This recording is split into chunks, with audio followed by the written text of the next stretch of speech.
Всем привет! В истории человечества было много разных периодов. Сейчас однозначно не самый лучший из них. Мы живем в мире хаоса, нескончаемых потрясений и кризисов. Но так было не всегда. Сегодня я попытаюсь воссоздать мир, который предшествовал этому. Я буду основываться на доступной информации, сопоставлениях и версиях. Информации, конечно, много, как официальной, так и альтернативной, но это как в наших кладовках. Хлама до потолка ногу поставить некуда, а нужно никогда не найдешь. И вот наступает момент, уже край, когда надо все разгрести, ненужное выкинуть, а остальное расставить по местам. Так вот, сегодня я перейду к исследованию нашего всемирного прошлого под названием Атлантида. На мой взгляд, Атлантида – это не какой-то там город, остров или государство, как думают многие, а это форма мироустройства всей территории, которая сейчас называется Земля. Поэтому нет смысла искать погибшую Атлантиду, мы все с вами живем на ее останках. Если посмотреть на современные географические карты, вид сверху, то мы увидим, что от центра отходят меридианы и параллели. Такая разметка присутствует и на символах немалоизвестных международных организаций. То есть вся Земля поделена на окружности и сектора. Почему именно такое разделение? Откуда оно вообще взялось? Современная наука нам не отвечает на этот вопрос. Для каких целей такое разделение? Понятно, да? Для определения координат местоположения объекта по долготам и широтам. Но откуда берет свое начало такая разметка и почему она имеет форму именно окружности и секторов, а не какую-то другую, ученые нам не объясняют. Да, в интернете можно найти информацию о том, что до нашей эры, еще, кстати, задолго до Коперниковых и Галилеевых, древнегреческие ученые пришли к выводу, вообразили, там что-то уточнили, начертили параллели и меридианы. Но для меня более убедительным является другой древний грек, который в своих диалогах описал форму устройства территории по принципу чередования земных и водных колец, которые позже были разделены каналами и мостами. Речь идет о легендарной Атлантиде. И вот тут становится все понятно, почему окружности и сектора. Да потому что вся Земля была такой. Параллели – это водные и земные кольца, а меридианы – это каналы и мосты, идущие от центра. Такая планировка называется радиально-кольцевой. Ее мы можем увидеть не только на карте мира, но и на картах большинства старинных городов, таких как Москва, Санкт-Петербург, Харьков, Кёльн, Париж, Лондон и многие другие. Города с такой планировкой сохранились до наших дней, хоть и в деформированном виде, а от глобальной планировки всей территории Земли не осталось и следа, и только меридианы и параллели напоминают нам о том, что когда-то она существовала. Вообще, если так порассуждать, то такое устройство мира по принципу чередования водных и земных колец рационально во всех отношениях. И с точки зрения организации жизни, и с точки зрения обороноспособности, и с точки зрения создания комфортного климата. Ведь на климат влияет соотношение воды и суши. Чем больше воды, тем более неустойчив и непредсказуем климат. Это всем известная история с антициклонами и циклонами, которые рождают океаны.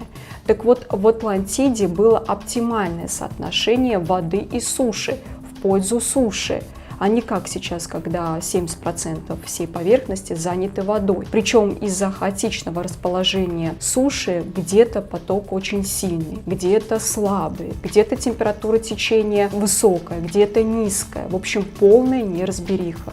В Атлантиде же вода двигалась строго по кольцам. Отсюда выражение «круговорот воды», самый настоящий круговорот, по горизонтали, а не тот воображаемый, о котором нам рассказывают в школе. По Платону земные кольца расширялись не только по радиусу, но и по ширине, то есть последнее земное кольцо было самым большим по площади и самым густонаселенным, потому что находилось в зоне комфортного климата. Это как у подножия горы. где оптимальные показатели атмосферного давления, температуры, влажности воздуха. Я предполагаю, что кольца Атлантиды к тому же еще располагались в форме конуса сверху вниз, то есть каждое новое кольцо уровнем было ниже предыдущего.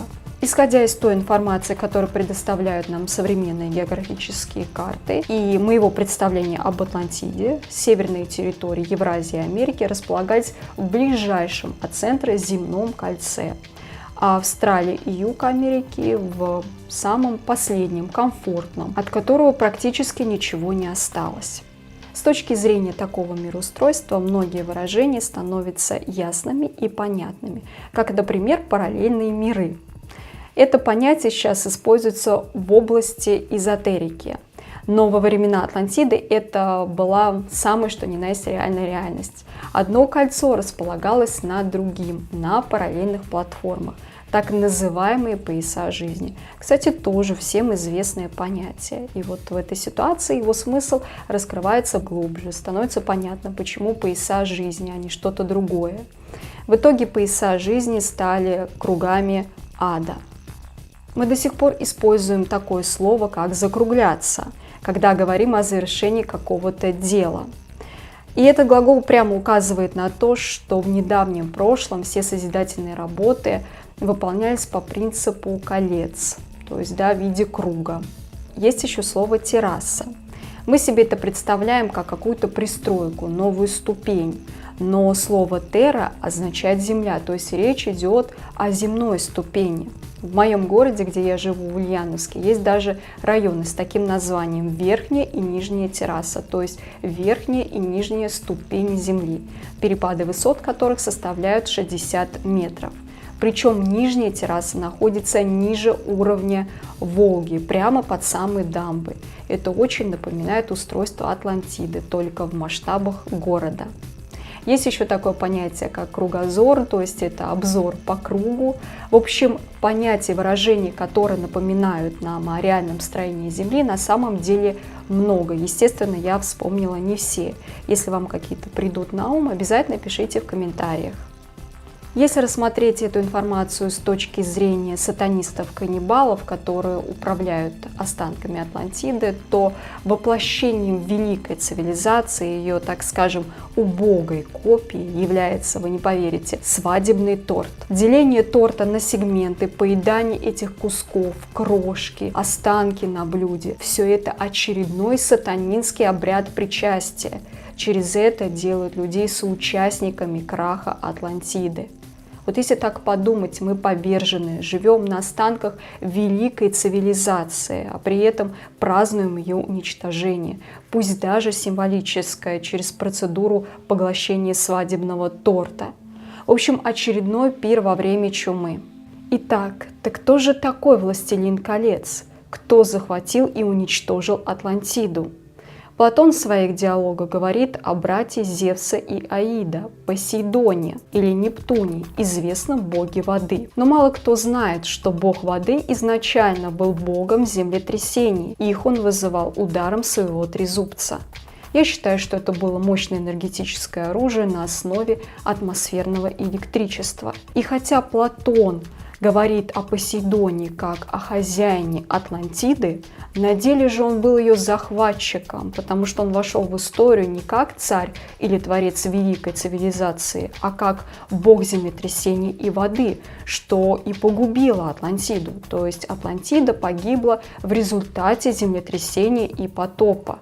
Если бы он на самом деле был бы мирным правителем, то зачем Посейдону вызывать разрушение своей земли?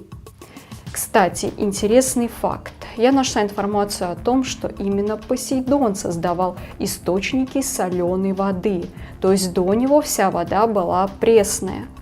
В своем последнем видео я говорила о том, что через соль осуществляется контроль над человечеством и климатом, а точнее через соль происходит сдерживание жизненного потенциала Земли.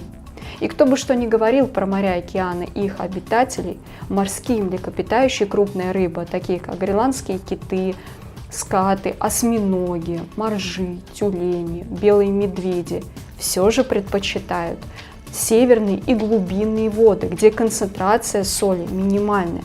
То есть соленая вода – это не естественная для них среда, они вынуждены жить в ней, адаптировались к соли точно так же, как и люди. Вообще я сама удивлена тому, как все складывается в общую картину. Информации много, это далеко не финал, но на сегодня я закончу. Продолжение будет в следующих видео. На этом все. Спасибо за внимание. До встречи.